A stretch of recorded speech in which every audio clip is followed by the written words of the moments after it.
ഇനി ആർക്കെങ്കിലും ഇവിടെ മാർക്കിൻ്റെ കാര്യത്തിൽ വല്ല കൺഫ്യൂഷൻസും ഉണ്ടോ? എനി ഡൗട്ട്സ് ഉണ്ടെങ്കിൽ ഇപ്പം വരണം. പിന്നെ കുറച്ച് കഴിഞ്ഞിട്ട് മിസ്സേ മാർക്കില്ല, മാർക്ക് കുറഞ്ഞു, അതാണ് ഇതാണെന്ന് പറഞ്ഞു വന്നിട്ട് കാര്യമില്ല. ഉണ്ടെങ്കിൽ ഇപ്പം വരണം.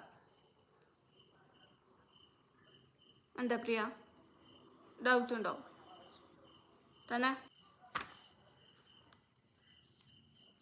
9-36 ഉണ്ടല്ലോ, പിന്നെന്താ?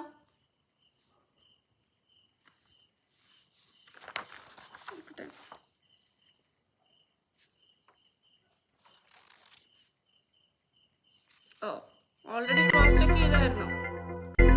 എവിടെ താൻ തന്നെ മാർക്ക് കിട്ടാം? പ്രിയയും രേവതി എഴുതിയത് ഒരേ ആൻസേഴ്സ് ആണെന്ന് വെച്ചിട്ട് അതിനെന്തെങ്കിലും മിസ്റ്റേക്സ് ഉണ്ടോ? ഉറപ്പാവും. അതുകൊണ്ടാണല്ലോ മാർക്ക് കുറച്ച്. രേവതിക്ക് എത്രയാ? രേവതി 45. ആ കുട്ടിക്ക് അപ്പോൾ അതിൽ എന്തെങ്കിലും ഉണ്ടാവും. അതുകൊണ്ടാണല്ലോ തനിക്ക് മാർക്ക് കുറഞ്ഞത്.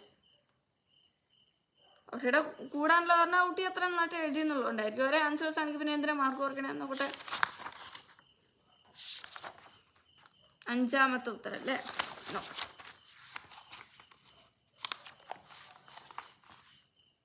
ഇതാ ഇവിടെ റെഡില് വലിയ വട്ടത്ത് വെച്ചോണ്ടല്ലോ. Spelling mistake. ഇതാണോ ഇതിൻ്റെ ഒക്കെ സ്പെല്ലിംഗ്? ആ ബോർഡ് എക്സാമിന് നിങ്ങൾ സ്പെല്ലിംഗ് തെറ്റി എഴുതാന്ന് വിചാരിച്ചെന്നെ അതിനൊക്കെ മാർക്ക് പോവും. സ്പെല്ലിംഗ് മിസ്റ്റേക്സ് ഉണ്ട്, ഹാൻഡ് റൈറ്റിംഗ് നന്നല്ല, ഇങ്ങനെയൊക്കെ എക്സാം എഴുതാൻ ഒരാൾക്ക് മനസ്സിലാവണ്ടേ? ഇത്രയും ചെറുതാക്കി എഴുതുന്ന എത്ര തവണ ഞാൻ പറഞ്ഞോ നിങ്ങളോടൊക്കെ?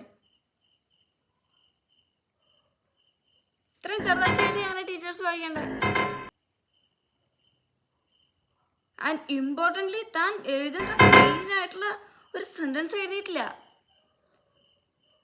ഈ പോയത്തിന്റെ മെയിൻ എലമെന്റ് ആണ് ആ വേർഡ് അല്ലെങ്കിൽ ആ സെന്റൻസ്.